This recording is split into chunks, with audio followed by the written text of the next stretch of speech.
Welcome to Kalos's Gaming Table. I'm Kalos.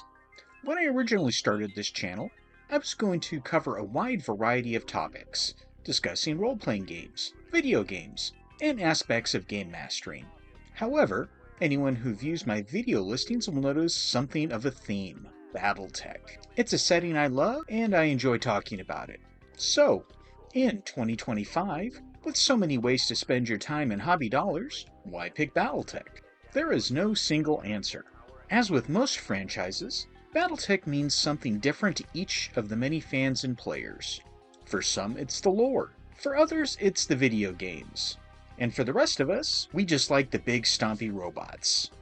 Here is a list of reasons why you should look at Battletech. These are in no particular order, though if you have something to add, please share it in the comments below. Before we get started, please go ahead and like the video, subscribe to the channel, click the bell, and share it with others. This helps get my channel out in front of more Mark 1 eyeballs. Thank you. Number 1. Battletech is a long-lived franchise. Battletech started in the mid-80s and is now over 40 years old. Battletech started as Battle Droids, but rebranded, and has survived until today. Sure, it's had some ups and downs, but it's really been on the ascent for the last few years. Battletech has a lot of lore, starting in what we would consider modern times, all the way until the 32nd century. It's certainly an interesting snapshot as to what Facet tried to predict as to where things would go.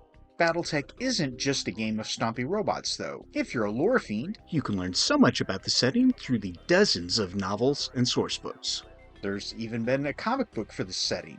While battlemechs are the star of Battletech, it's the people who drive them that make the decisions and ultimately push the story forward. Without the people, the battlemechs would do nothing.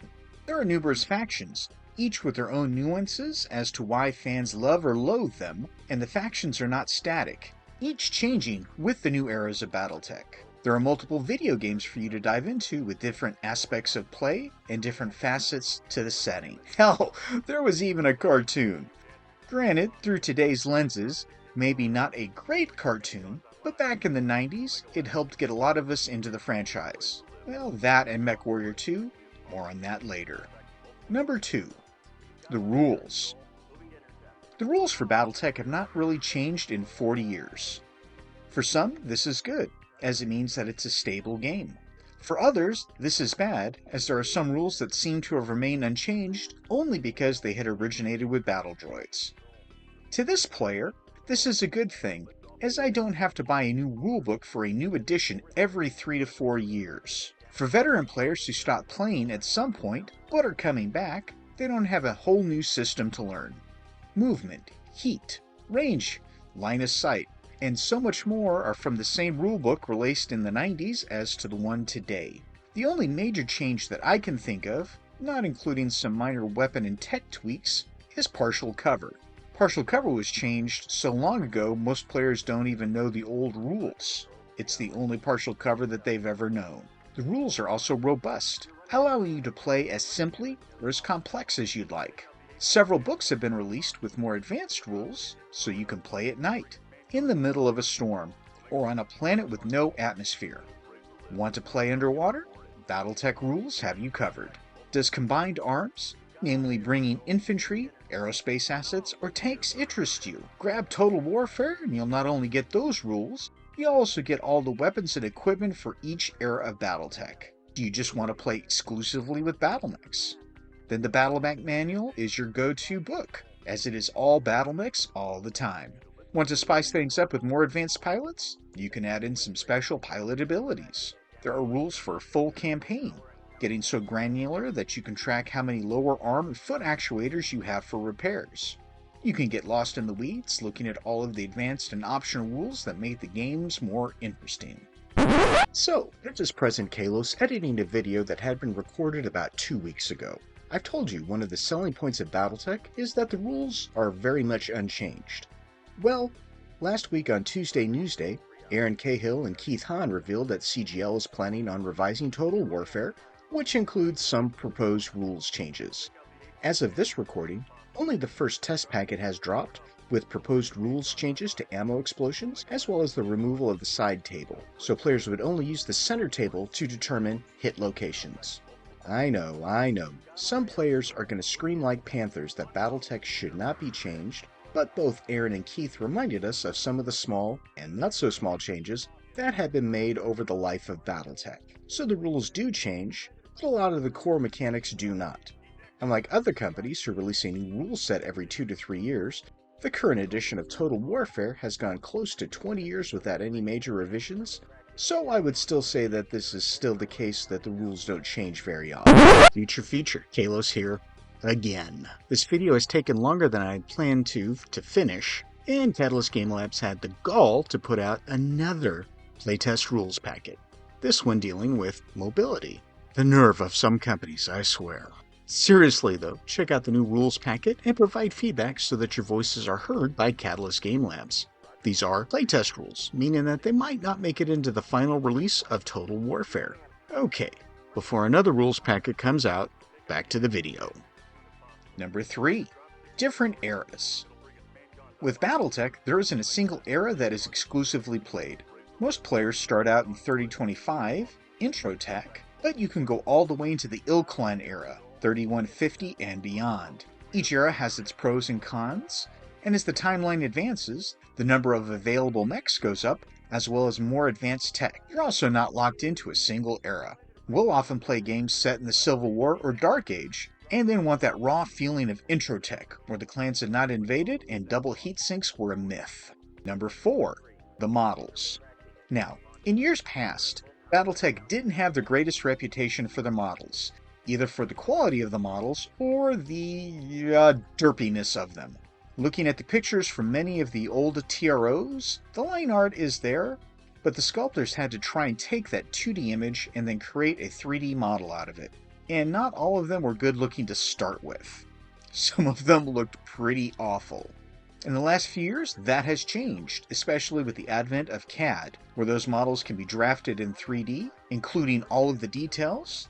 The models can be scaled appropriately and then exported. So many of these new models are amazing and consistently scaled, and vast improvements over the originals. Many of the models that were only available in metal are now also available in plastic. I know some players prefer the heft of metal, but for me, the price point is painful, and the fact that if you look at a painted model cross-eyed, it will chip. I also don't miss having to assemble the models, usually pinning them together and waiting for things like the glue on the legs to dry before I can start adding the arms. Now, having said that, your old models will not somehow become invalidated due to some company fiat. You won't have to rip your models off their existing bases and rebase them due to some rules change. Your old Battle Droid models are 100% valid in 2025, and if anything, you might get some street cred for having those old unseen models. There might be different factions within Battletech, and some factions are known to manufacture or use specific models, but there's no requirements that only House Kurita can field Jenners. Battle mechs are titans of battle, and with the winner goes the spoils. Your mercenary command or house unit might field a clan mech, or a unit that another faction claims. Salvage is a thing. Black markets are real. Theft is an option. And in the Ilklan era, the Sea Foxes will sell to anyone. While it might not make sense from a story perspective that a Timberwolf would wind up in the Third Succession War, if it sounds fun, then do it. Just make sure to get your opponent's buy-in before dropping a clan star on top of a Succession War era force. Number 5. Price point. Your hobby time and hobby dollars are getting stretched thinner than any of us would like. I'm not saying Battletech is cheap, but versus some of the other big games, the price point is pretty enticing. A game of Armored Combat currently retails for around $65 US. In it, you'll get the full base rulebook that covers the Intro Tech period. Now these are the full rules, not partial rules. You'll also get 8 beautiful models consisting of 2 assault mechs, 2 heavy mechs, 2 medium mechs, and 2 light mechs. Also included are maps, dice, cardboard cutouts, record sheets, and a short story to help give you some flavor for the universe. You literally have everything you need to start playing in one box. Models, check. Maps, check. Dice, check. Rules, check. You and a friend can start battling each other within 5 minutes of opening up a game of Armored Combat. There are other box sets that are also of great value that help expand the experience. The Clan Invasion box set advances the timeline to 3050. You'll get 5 clan mechs and 2 points of elementals, as well as the rules to govern all of that cheese. You'll have access to new weapons, new tech, and elementals to throw at the Inner Sphere or against other clans in various trials. There are also stats for the Inner Sphere equivalent of those weapons. The Alpha Strike box set will give you 13 models, 8 Inner Sphere and 5 clan, plus a new way to play with your models, namely Alpha Strike, which is more of a traditional wargame experience. Do you want to play with combined arms? The Mercenaries box set has you covered with new mechs and vehicles, as well as a simplified rule set to use those vehicles. These sets are priced aggressively, and you get quite a bit for your hobby dollar. Even the Star, Lance, and Level 2 packs are of a great value. They'll contain between 4 and 6 models, and are all ready to be played. No assembly required. Number 6. Painting is optional. Not everyone hobbies the same way. For some, painting is mandatory. For me, I do not like to play with an unpainted model. That's one of my quirks. But not everyone has the same desire, skill, or space to paint. They might just want to move around their plastic or metal models and roll the dice. And that is 100% fine. I will never question or argue with somebody that their models must be painted, because I don't want to tell somebody else how to hobby. I'll also not shame somebody who might not be great at painting either. Anyone who puts paint to model is hobbying in their own way. Even if you do decide to paint your models, you're not limited to canon schemes that must be adhered to. If you want to paint your King Crab or Timberwolf in bright neon pinks and greens, go for it. If you're running a homebrew mercenary company, you can create your own custom scheme, both parade and deployed units. You might be playing a Capellan Confederation list, or dabbling with Clan Fire Mandrill. But there are no requirements that you must paint the models in any scheme you don't like. A lot of players do like to paint up in canon schemes, but you hobby your way. Now, an exception to this might be for a store tournament or an officially sanctioned Catalyst Game Labs event, where painted models are a requirement. Now, if that is the case, those requirements should be listed in the rules for the event. But this really is the exception, not the rule. In this vein, WYSIWYG, what you see is what you get, is also not a requirement. There are literally hundreds of different battle mech variants, and not all have been put into plastic or even metal. Now, I know players who do enjoy kit bashing an official variant of a battle mech that hasn't been released, but it is not required. If you have an Atlas AS7D model, but you actually want to field the AS7-K, which has a different weapons loadout, you don't have to butcher your Atlas model to try and display that Gauss rifle. You just let your opponent know that you're fielding the AS7K, and you're good to go. Number 7. Setup. While you can use 3D printed terrain and play on hexless boards, the majority of classic Battletech is going to be played on hex maps. You just need to put the maps down, and your battlefield awaits. There's no massive setup, no terrain to debate on, and no real ambiguity over level height or terrain. It's all on the map. You can carry a variety of different maps in a folder or other conveyance. You can even get some of the fancy schmancy neoprene maps, but they're not necessary. The variety of maps means that you can also switch them around, flip them over, turn them sideways, making a truly interesting and unique battlefield. And once the game is done, you just fold up your maps, or roll them up, and put them away. Number 8. Multiple ways to play in the setting. Battletech is an expansive setting. You can play classic Battletech using a hex map. However, there are also rules to play Battletech with a hexless map as well. The game is crunchy and extremely narrative in the way things unfold, and that appeals to a lot of players. However, if you don't like the granularity of classic Battletech, you can also play Alpha Strike. Alpha Strike does play like a more traditional wargame, using terrain, tape measures for movement, and true line-of-sight rules. It's more streamlined than Classic, allowing for larger battles, meaning you can field more models. That's one of the reasons I do like Alpha Strike. It allows me to field more than a Lance, and I'll often bring models that I wouldn't field in a Classic game. Now, it's not out yet, but Battletech Aces will also be released soon, and it uses the Alpha Strike rule set. However, it will put a new spin on the game. Namely, it's going to give you the option for solo and cooperative play. The OPFOR will be controlled by cards, instructing you how to move the models and who they will target. I'm really excited for this, and I can't wait for it to come out. If, on the other hand, you prefer to just get in the head of your character, you can play MechWarrior Destiny, the role-playing game put out by Catalyst Game Labs. Now, I don't have any experience with Destiny, but I did have fun with the MechWarrior 2 2nd Edition campaign back in the day. This might tickle your fancy playing a pilot, a tech, or something else within the Battletech setting, not necessarily a MechWarrior. If you don't have any players in your area, you can also play Battletech using MegaMech, a free program that has all the rules for Battletech incorporated into it. Now, there is a learning curve with MegaMech, but if you want to test drive a lance or a new mech configuration, you can do so with MegaMech. With MegaMech, you can also play against the AI, or you can set up games with other players. This is nice, especially if you live in a different geographic area.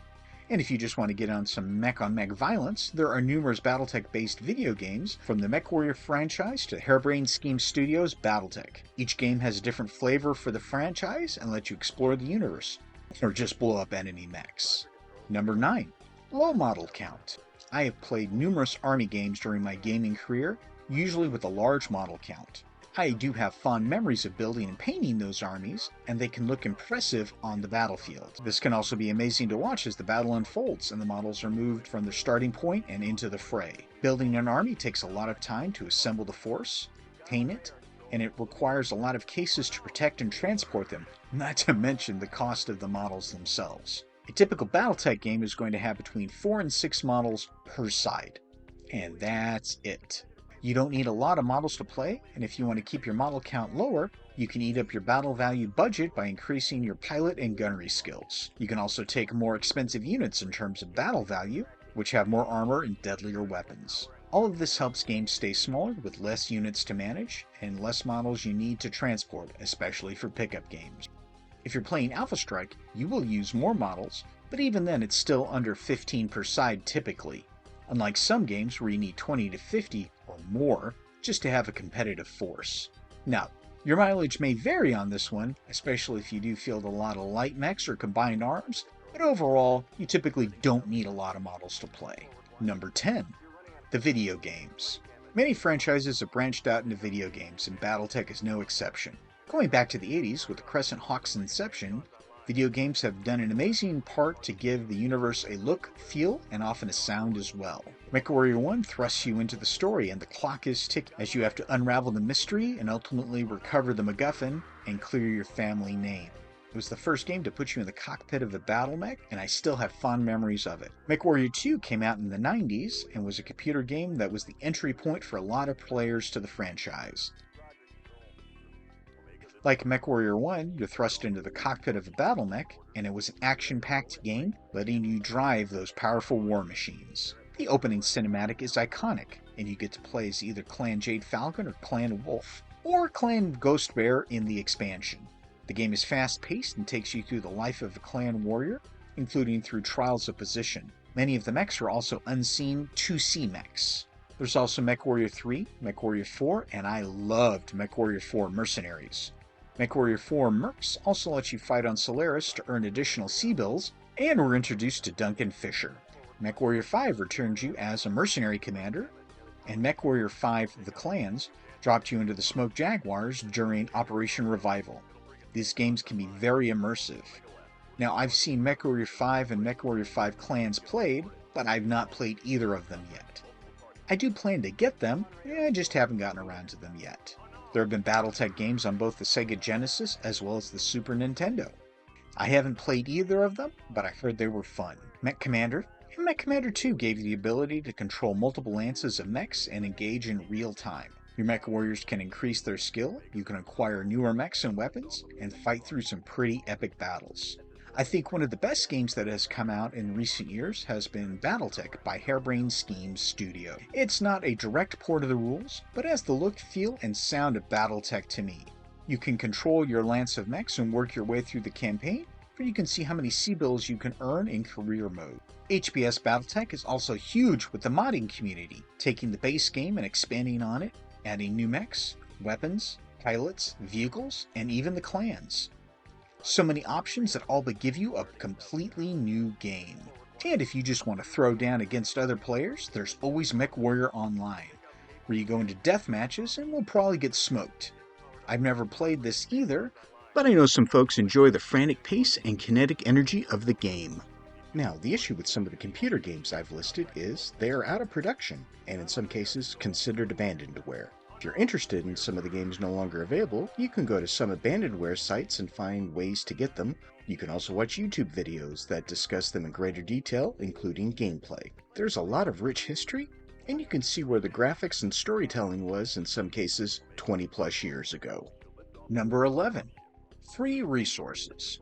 Battletech can be a very dense franchise, especially for those trying to get into the game. There is so much lore, so many mechs, and it can be a little overwhelming for new players. Battletech has a lot of free resources, many of them online, to help you out. If you're looking to find just about anything within the Battletech universe, there is the ultimate resource, Sarna.net. Sarna is a meticulously cultivated wiki for all things Battletech, and is a rabbit hole I often get lost in. All of the articles have their sources listed, so you can find the source book and read about the item in more detail. For force building, you have the Master Unit List, which is a great online resource to find the battle value of your mechs, and you can select based on a lot of criteria, such as faction, era, weight of mech, or between certain battle values. You can also tweak your force by raising or lowering the pilot and gunnery skills. You can also build an Alpha Strike force using the Master Unit List. If you just want to use the PDFs of all the mechs that Catalyst Game Labs has released, you can go to the Battletech Downloads page and find all the different record sheets as a group of PDF files. Flex is a fantastic online resource as it seems to have all the mechs available as record sheets. You can load this up on your tablet or laptop and have your force ready to go.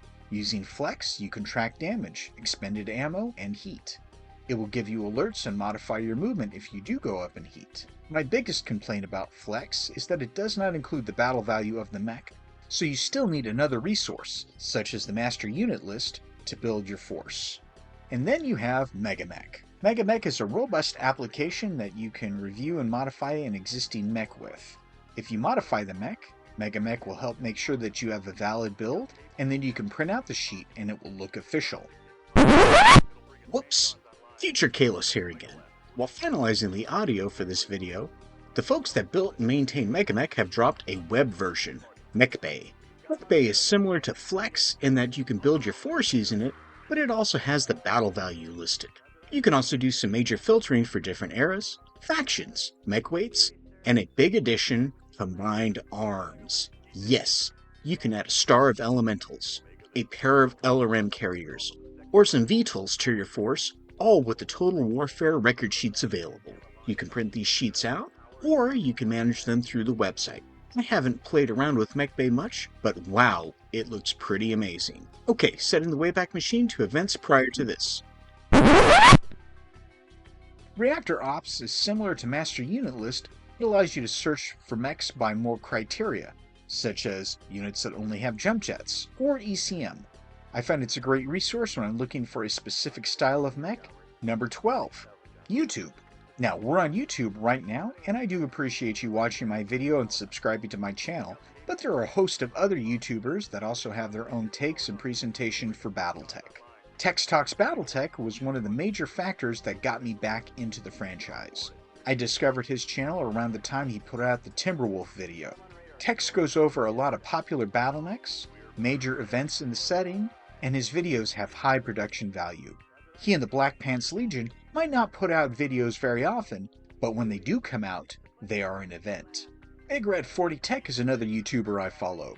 He puts out a lot of videos of mechs and events from the setting, and also has a regular stream to discuss Battletech and other games. I enjoy his videos as I can paint to them, and he provides some great insights into the setting. Big Red has also had some folks from CGL on his streams, which is nice, especially during Q&A session. Big Red also has a large back catalog of videos to enjoy. Mechanical Frog is another YouTuber who I dig, and he produces videos going over battle mechs as well. He makes shorter, often more digestible videos, but also has a huge back catalog as well. Frog will sometimes have painting streams, and you get to interact with him a bit more directly, as well as see his painting techniques. Critical Rocket is another favorite of mine, as he will produce shorter videos going over units from the setting. While I do appreciate longer form videos, sometimes it is nice to get in and then get out. Speaking of longer form videos, you have Sven Vanderplank. This dude puts in the research and time to explain a specific aspect of the setting and does so brilliantly. Now, his videos can be long, as a warning, but the information provided is exceptional. If you're looking to see interviews with members from Catalyst Game Labs, or some of their partners, check out Tuesday Newsday, which is generally held every Tuesday. Rem Alternis hosts this, and she will provide news from CGL, host an interview, and then we'll end with a Q&A session. Now, this is just a small number of YouTubers who are helping to spread the word of Battletech. There are so many more, and I hope I don't offend anyone if you weren't mentioned here. My last reason to check out Battletech is a big one: the fans. The fans are passionate about the setting, about the mechs, about the factions, about the rules. Well, hell, just about everything dealing with the franchise. From the fans who were there at the beginning with Battle Droids, to the ones who just picked up a game of Armored Combat this year. The fans are diverse, wide-ranging, global, and all have a love for giant stompy robots. Some fans might never have rolled a pair of dice or pushed a mech across a map, instead playing the numerous MechWarrior computer games or HBS's Battletech. Some collect the models, paint them up, but also never play. And then some fans are just in it for the lore, from the Ameris Civil War all the way to the Ill Clan era. The vast majority of fans I've run into are friendly and eager to bring new players into the franchise and welcome those who thought Battletech had withered away back into the fold. When I've traveled in the past, I've always found local game stores and Battletech players in them. We'll talk shop, discussing our local meta, favorite factions, and our history through the game. We're a lively, opinionated bunch, arguing about just almost everything, but it all comes from a place of passion. We might not agree on all the eras, factions, rules, or anything really, but we'll put it all to the side to roll some dice and blast the Op-4 with an AC-20 or a volley of LRMs. I enjoy meeting other players and just geek out about our love for the game. If you've made it this far and want to interact with me on social media, you can go ahead and follow me on Bluesky. I'll post pictures of works in progress, as well as finished models, silly memes, and channel updates. If you're in a position to help the channel, you can also click on my Ko-fi link below. So these are my reasons that you should look into Battletech in 2025. Battletech means different things to different people, but if you've had only a cursory look at the setting, or you remember those models as driptastic, give it a look now. Catalyst Game Labs has done a great job to redesign so many of those iconic units and make them look so much better. Battletech is growing, and it's been interesting running into players who started years ago, thought the franchise had fizzled out, only to find it thriving. There are numerous ways to play, including online, to get your fix in. If you're looking for players, you can also check on social media sites and at your friendly local game store. They are out there, looking to be found, and you can also start your own group. Once players see the game in action, they'll want to get in and give it a go. How long have you been a fan of Battletech? Are you a new player just getting into the franchise? Are you a veteran player who has discovered its resurgence? What are some of your reasons that new players should check out Battletech? Let me know in the comments below, and I'll catch you in the next video.